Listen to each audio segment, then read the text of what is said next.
Today I'm sharing 10 must-know intermittent fasting hacks that will help you see results faster and make your intermittent fasting experience a lot easier. Let's dive into it. My name's Autumn. I'm a certified clinical nutritionist with my master's nutrition human performance, and today's video is sponsored by LMNT. More on them in a bit. Okay, the first hack is to have a smoothie as your first meal or as your break fast. One thing that's key to actually seeing results and having longevity with intermittent fasting is having a really fast and easy break fast. And ideally one that can be eaten anywhere. Very likely you're going to be eating your first meal at a time that maybe you're not used to. Maybe it's a little bit later than what you're used to. And it might not be the same time as your coworkers or your friends. So you need something that can be eaten pretty much regardless of where you're at or what you're doing, and something that's really easy to prep and bring with you in the morning. Enter smoothies. They're fast, they're easy to prep. You can load it up with all of the nutrients you need to actually support your break fast and your intermittent fasting goals. And you can store it in a thermos and just give it a shake before you have it a little later. But you don't want just any type of smoothie. There's a lot of smoothies that won't support your weight loss or wellness goals with intermittent fasting. So if you want to check out one of my favorite intermittent fasting break fast smoothies,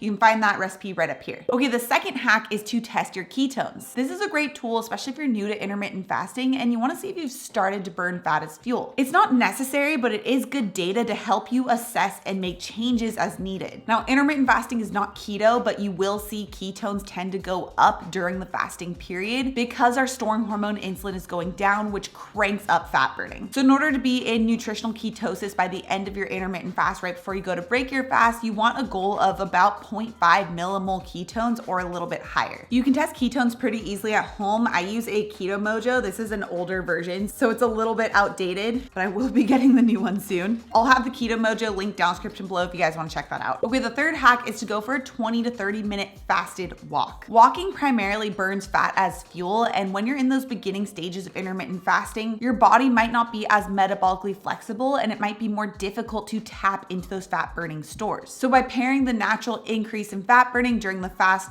with something that naturally uses fat as fuel, aka walking, it can help to more easily push your body into that metabolic flexibility and burning fat as fuel. Okay, the fourth hack is to use electrolytes. We lose a lot of water and a lot of sodium when we're intermittent fasting, which can cause things like headaches, low energy, and muscle fatigue, or even constipation. And if you don't replace those lost electrolytes, it can cause you to crave salty foods. And usually it's not like the healthiest of salty foods. It's like pretzels or saltines or maybe tortilla chips. In other words, foods that are not going to support a weight loss goal if that's your goal with intermittent fasting. So instead, you want to make sure you're replacing those lost electrolytes from a zero sugar electrolyte replacement like today's sponsor, LMNT. LMNT is a really amazing electrolyte company that was specifically created with intermittent fasting and lower carb eating in mind. It contains the sodium, the magnesium, the potassium to help replace those lost electrolytes, and they do it all without having any sugar, making it a great option from a weight loss perspective as well. I always make sure to have LMNT on hand, especially when I'm traveling, because it's really easy to get dehydrated when I'm traveling. And because I exercise and because I intermittent fast, it's so important that I replace those lost electrolytes, and I feel so much better when I actually do have an LMNT a day. Lately, some of my favorites have been the orange and the raspberry, although I've also really loved lemon habanero and mango chili in the past. My husband has been obsessed with the citrus and the watermelon. On our recent trip to San Diego, the zoo, that was his go-to that he brought with us while traveling. Plus, since these are small packets, I just stash a bunch of LMNT inside my purse or my travel bag to make sure that I have enough to cover me and feel energized and feel really great while traveling or on the go. And right now, LMNT is offering my viewers a free sample pack with any order.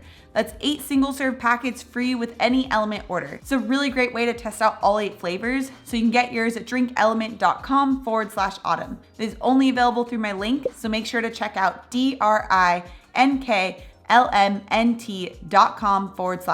The link will also be in the description down below. Okay, the fifth hack is to break your fast earlier in the day. This is known as eTRF, or early time restricted feeding, and it's actually been found to be better than breaking your fast later in the day when it comes to achieving a weight loss goal. Plus, breaking your fast earlier, like let's say at 8 or 9 or 10 a.m., has also been found to be better at balancing out our cortisol levels, which is our stress hormone. So rather than trying to push your fast to breaking it later in the day, like 12 or 1 or 2 p.m. or even later, try and shift your eating window to a little bit earlier. So for example, my eating window tends to be about 10 a.m. to 6 p.m. Okay, the sixth hack is to eat 3 meals during your eating window. This one is really important, and a lot of people forget about like what you're actually eating when it comes to intermittent fasting, but it will make or break your results. And the reason why I always recommend 3 meals during the eating window with intermittent fasting is because it's a lot easier to fit all of your protein needs in with 3 meals versus 2 or 1. And specifically if you're looking to achieve a weight loss goal with intermittent fasting, it is crucial